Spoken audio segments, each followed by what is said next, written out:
કહેવાય છે કે કેટલાક સ્થળો પર તમે જતા નથી, પણ એ જગ્યા તમને બોલાવે છે. અને જ્યારે બોલાવે છે ત્યારે બધું બદલાઈ જાય છે. જ્યાં દુનિયાના સૌથી સફળ લોકોમાંના એપલના ફાઉન્ડર સ્ટીવ જોબ્સે આ જગ્યાથી શરૂઆત કરી હતી. તો શું અહીં કંઈ ખાસ છે? એક એવું મંદિર જ્યાં ભગવાનને પત્ર લખવામાં આવે છે અને લોકો કહે છે ભગવાન આ પત્ર વાંચીને ન્યાય આપે છે. અને આ જગ્યાઓનો મને પણ બોલાવો આવ્યો હતો. અને હવે તમે પણ આ સફર પર છો. તો આજના આ વિડીયોમાં આપણે જોવાના છે કેચી ધામ અને ગુરુ દેવતાના દર્શન માટે.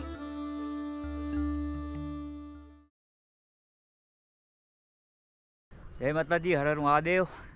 તો આજે છે અમારી આ યાત્રાનો 7મો દિવસ અને અત્યારે હું છું ભીમતાલ ઉપર. આ પાછળ તમે જે આ તળાવ જોઈ રહ્યા છો, તળાવ લેક, એને કહેવાય ભીમતાલ. અને આજનું પ્લાનિંગ કે કેવું છે કે ભીમતાલથી અમે જવાના છે કેચી ધામ. તો અત્યારે સવારમાં હું આ જગ્યા ઉપર આવ્યો હતો મોર્નિંગ વોક માટે. અને અહીંયાથી તમે બોટિંગ પણ કરી શકો છો. લગભગ 350ની આસપાસ આ બોટની પ્રાઇસ હોય તે તમને એક આ તળાવમાં ચક્કર મરાવે. તો આપણે તો કંઈ બોટિંગ કરવાની ઈચ્છા છે નહીં. તો ચાલો ભાઈ નીકળીએ આપણા રૂમ તરફ.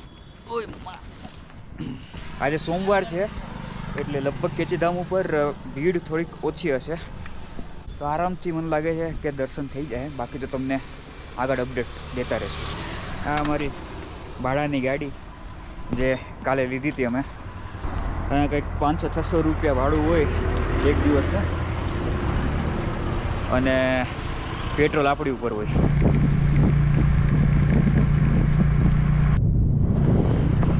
તો ભાઈ તો પહોંચી ગયા આપણી હોટલે. તો જી ભાઈ પાછા પૂગી ગયા હોટલે. અને આપણા બધા ભાઈબંધો રેડી થઈ ગયા છે એવી આશા રાખું છું. બાકી આગળ જોઈએ કેટલાક રેડી છે અને કેટલા નાવા ધોવાનું બાકી છે. હાથ તો કેમ ફ્રીઝરમાં મૂકી દીધા હોય, ફીલ નથી થતા. હા ભાઈ, એક તો રેડી થઈ ગયો. હાલો ધાર પડી સીબીઆઈની. હા રેડી, આ પણ રેડી. હમણાં લઈને તો આવ્યા, 2 હેલ્મેટ તો હતા હાથમાં, ઉપર જ ભૂલીને આવ્યા. અરે સવારમાં હેલ્મેટ ભૂલી ગયો. રૂમમાં અમે ચેકઆઉટ કરી દીધો અને અમારા આ લોખંડના ઘોડા તૈયાર છે. ભાડુતી ઘોડા, લોખંડના ઘોડા ન કહેવાય, ભાડુતી ઘોડા તૈયાર છે આગળના સફર માટે. હા થઈ જાય. આમ તો કેચી ધામ પહોંચવાના ઘણા બધા રસ્તા છે, પણ સૌથી સરળ રસ્તો મને લાગ્યો ભીમતાલથી. કેમ કે ભીમતાલથી કેચી ધામનું અંતર માત્ર 15થી 20 કિલોમીટર છે. અને કેચી ધામની કમ્પેરમાં ભીમતાલમાં તમને રહેવાની જગ્યા સસ્તામાં મળી જશે. યાત્રા કરતા હોય તો થોડુંક આપણે બજેટનું પણ ધ્યાન રાખવું પડે. બાકી તમે નૈનીતાલ પણ રોકાઈ શકો છો. તમે નૈનીતાલ રોકાણા હોય કે ભીમતાલ, તમારે સૌથી પહેલાં પહોંચવું પડશે ભવાલી.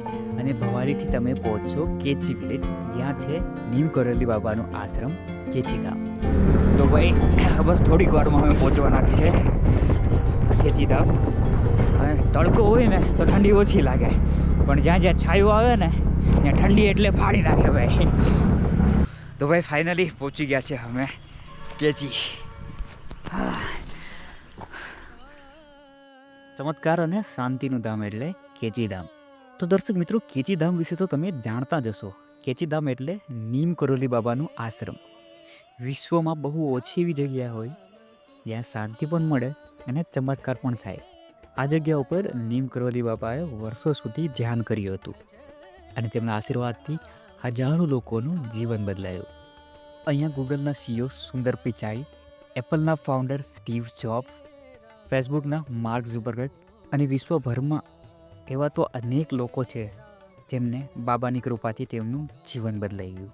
બાકી તો બાબાના ચમત્કારોની વાતો તો જગ વિખ્યાત છે. ક્યારેક જીવનમાં આપણે એવી જગ્યા શોધતા હોઈએ છીએ જ્યાં આપણું હૃદય અને મન શાંત થઈ જાય. અહીં તમે એક વખત આવી ગયા તો તમારું દિલ બોલશે હું ફરી અહીં આવવા માંગુ છું. તો ભાઈ ફાઇનલી બાબાના દર્શન થઈ ગયા. પહેલાં અહીંયાથી જોઈને લાગ્યું, એક જ મિનિટ તમને બતાવું. પેલી બાજુથી જોઈને લાગ્યું પુલ ઉપર કે બહુ વધારે ભીડ છે, પણ નજીક ગયા ત્યારે ખબર પડી કે એ ખાલી ફોટોગ્રાફી માટે જ ભીડ હતી. અંદર બહુ ઓછી ભીડ હતી. માત્ર તમે માનશો ખાલી 5 મિનિટમાં મારા દર્શન થઈ ગયા, અને એટલા મસ્ત દર્શન છે ભાઈ, મજા આવી ગઈ. અને હા ભાઈ, અહીંયા તમે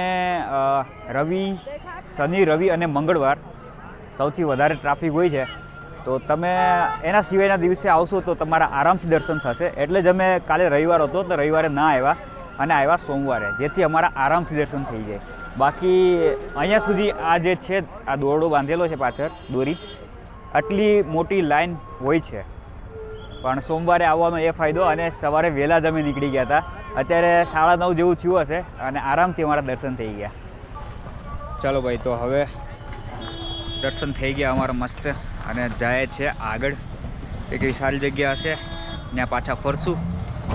અને એક ભાઈએ બહુ મસ્ત કામ કર્યું છે, એ ક્યાંક આપણે ઊભા રહીશું ને ત્યાં આરામથી બતાવશું નહીં, કહેશું આવે તમને. ભલી પરચી બતાવવી પડશે ને, માંગે તો બતાવી. અને હવે અમે જઈ રહ્યા છીએ એક એવી જગ્યા પર જ્યાં લોકો ભગવાનને પૂછતા નથી, પત્ર લખે છે. સોરી, દેવતા છે ભગવાન શિવનો જ રૂપ. આ ભગવાન શિવના ઓલામાં છે, નામ છે ભગવાન શિવ જ છે. અને અન્યાય જેની સાથે અન્યાય થયો હોય કેસમાં, અને કોઈ ન્યાય ના મળતો હોય, તો ભગવાન અહીંયા છે ને આ રીતે ઘંટી બાંધવામાં આવે. ઓલા પિક્ચરમાં બી છે ને, ક્યાં વિવાહ પિક્ચરમાં બી આ પિક્ચરનું અહીંયા જ લીધેલું છે. આ રીતના ઘંટી બાંધી જાય, પછી એનો કઈ ન્યાય મળી જાય, કેસ જીતી જાય, તો પ્રોપર્ટી ફસાઈ ગયો એને કેટલા વર્ષથી, એ બધી ન્યાયના દેવતાને અહીંયા એની અરજી ભરાવે. અચ્છા, તમારી સાથે ન્યાય નથી થતો, અન્યાય થાય છે. આ કોઈ મંદિર નથી, આ છે ભગવાનની અદાલત, જ્યાં કોઈ વકીલ નથી, જ્યાં તમારી સાથે થતા અન્યાયનો ફેસલો સ્વયં ભગવાન કરે છે. તો શું તમારું પણ કોઈ કામ અટવાયું છે, ઘર અને કચેરીમાં ન્યાય નથી મળતો, તો અહીંયા આવો. આ મંદિર એવું છે જ્યાં તમે ભગવાનને બોલાવી શકો છો પત્ર લખીને. હા, અહીં ભગવાન પત્ર વાંચે છે, અને જ્યારે તમારા કામ પૂરા થાય ત્યારે તમે ફરી પાછા અહીં આવીને એક ઘંટી બાંધી જાઓ છો. આ છે ગોલુ દેવતાનું મંદિર, જેને ઘંટીઓવાળા મંદિર તરીકે પણ ઓળખવામાં આવે છે. અહીંના સ્થાનિક લોકો ગોલુ દેવતાને ભગવાન શિવનો જ એક અવતાર માને છે. આ મંદિરની માન્યતા એવી છે કે જો તમારી સાથે જીવનમાં અન્યાય થતો હોય તો આ મંદિર પર આવી અને તમારી સાથે થતો અન્યાયને એક પત્ર પર લખીને મંદિર પર બાંધવાથી તમને ભગવાન ખુદ એ પત્ર વાંચીને ઇન્સાફ આપે છે. અને આ ઇન્સાફની કહાની અહીંયા બાંધેલી હજારોની સંખ્યામાં ઘંટીઓ ખુદ કહે છે. આ મંદિર પર આખા ભારતભરથી લોકો આવે છે. પોલીસ કેસથી લઈને પર્સનલ સમસ્યાઓ સુધી લોકો ગુરુદેવતાને જીવનના દરેક વિષયમાં ઉકેલ માટે યાદ કરે છે. ગુરુદેવતાનું મંદિર એ માત્ર ભક્તિનું સ્થાન નથી, એ છે વિશ્વાસ, ધીરજ અને ન્યાયની વારસત. તમને પણ ક્યારેય લાગ્યું હોય કે ભગવાનને પત્ર લખવો છે, તો કદાચ તમારી યાત્રા અહીંથી શરૂ થાય છે. જય ગુરુદેવતા.